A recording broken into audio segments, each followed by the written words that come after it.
le Rhin traverse l'Europe de l'Ouest du sud au nord sur 1223 km, dont 883 sont navigables. Prenant sa source dans les Grisons, il dévale la pente jusqu'à son premier palier, le lac de Constance, aussi appelé Bodensee. Les chutes de Schaffhouse représentent son premier obstacle, haut de 23 mètres et large de 150. C'est surtout depuis Bâle qu'il est vraiment navigable, et ceci jusqu'à Rotterdam, où il se jette dans la mer du Nord après avoir drainé un bassin de 195 000 km². C'est une véritable autoroute fluviale dont il a fallu réguler le débit grâce à une dizaine d'écluses. Cela ne l'a pas empêché de sortir de son lit lors de crues intenses. Ainsi, celle de juin 2013, qui n'a de loin pas atteint celle de 1926 avec ses 12 000 m³/s, alors que le débit moyen est de 2600 m³/s.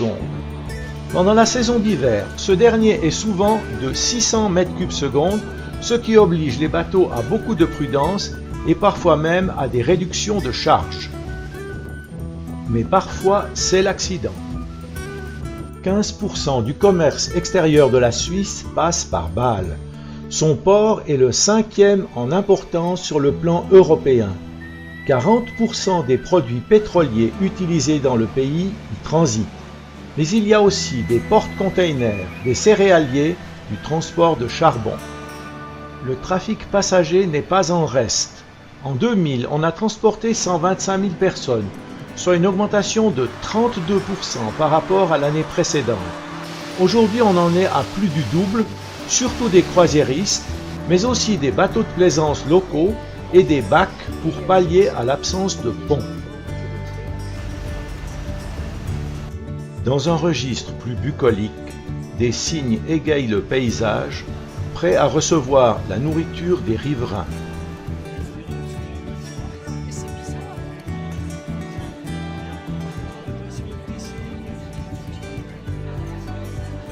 Les pêcheurs du dimanche sont présents malgré la pluie, de même que les adeptes de sports nautiques.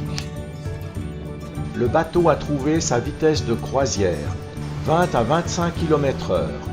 Dans la première partie du voyage, la distraction principale, c'est le passage des écluses. Sur ce trajet, on va en passer 10 qui ont entre 10 et 15 mètres de hauteur. La largeur du canal est d'environ 30 mètres, ce qui permet de placer de front 2 bateaux. Mais la manœuvre doit être très précise, vu que ces embarcations ont souvent 14,50 mètres de large. Voici la même situation dans une autre écluse. Le canal d'Alsace, de construction française, suit la rive gauche du Rhin, de Bâle à Strasbourg. C'est grâce à ce gigantesque ouvrage de génie civil que la circulation sur le Rhin est devenue possible toute l'année, car elle a permis d'éviter les rapides d'Idstein et de réduire la pente du fleuve, donc aussi sa vitesse. L'écluse de Kems sert d'exemple pour expliquer les diverses parties. On voit de droite à gauche le Rhin natif avec ses méandres et ses bancs de sable. Au fond, la barre d'Idstein. Le système d'écluse, ici avec 2 canaux. Le canal qui conduit au barrage pour la production hydroélectrique. Les zones tampons inondables en cas de crue massive et le canal de récupération des eaux tout à gauche. C'est là que se réfugient la flore et la faune sauvage, assurant la meilleure biodiversité possible. L'écluse de Fessenheim comporte à la fois une usine hydraulique et des bassins de refroidissement pour l'usine nucléaire, très contestée à cause de sa vétusté et de ses risques d'avaries graves. Le capitaine adjoint m'a accordé le privilège de filmer depuis la cabine de pilotage le passage d'une écluse, en l'occurrence celle de Vogelgrün, haute de 12,30 mètres. Nous sommes en train de remonter le Rhin. Le débit du fleuve est considérablement plus élevé qu'au trajet descendant en raison des pluies de ces derniers jours. Ceci entraîne une forte augmentation de la consommation de diesel, jusqu'à 3 fois plus que les besoins à la descente. Le plein est fait à Rüdesheim, il suffit pour 3 croisières. En face de nous, le radar, d'abord dédié à la conduite nocturne. Sa définition serait suffisante pour remarquer si un homme se trouvait dans le canal. Ici, fini les gouvernails. Nous sommes à l'ère de l'électronique.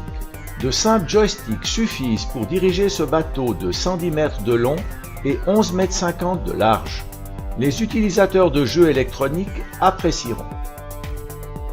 Les 4 écrans ci-devant nous montrent les images des caméras avant, arrière et latérales.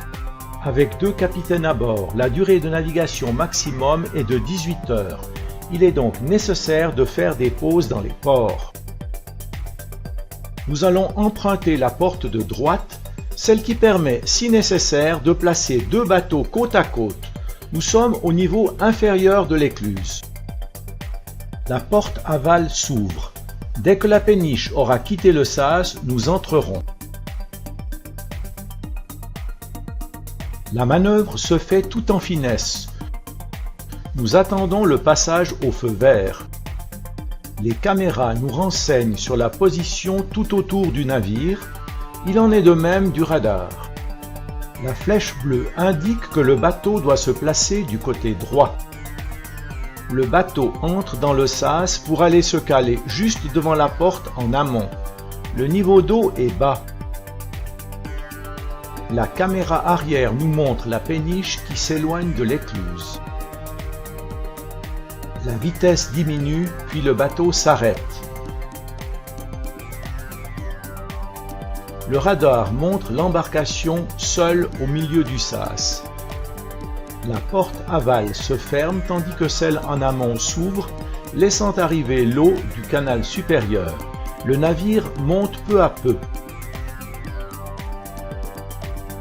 Les écrans nous renseignent fidèlement sur la situation du bateau.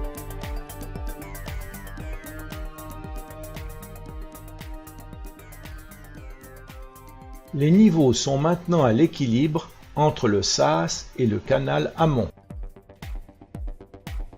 La porte amont s'ouvre pour libérer l'embarcation.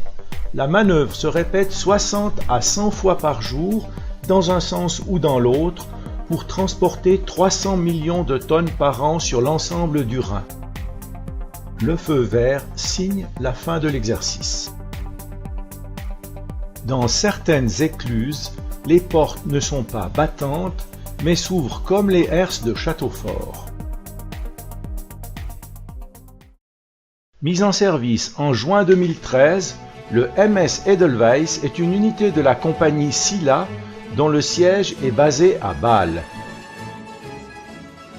Il comporte 90 cabines pouvant accueillir 180 passagers au maximum. Les cabines sont réparties sur 3 ponts. Au niveau des 2 supérieurs, elles ont un balcon français permettant une vue dégagée sur les paysages. 41 membres d'équipage de 10 nations différentes, pour la plupart européennes, sont au service de ces hôtes. À chaque extrémité du navire se trouve un salon où l'on peut consommer, se réunir entre passagers ou simplement contempler la vue qui défile. Une minuscule boutique permet à ces dames de ne pas perdre l'habitude du lèche-vitrine. Pour les repas, les hôtes sont répartis dans 2 salles à manger.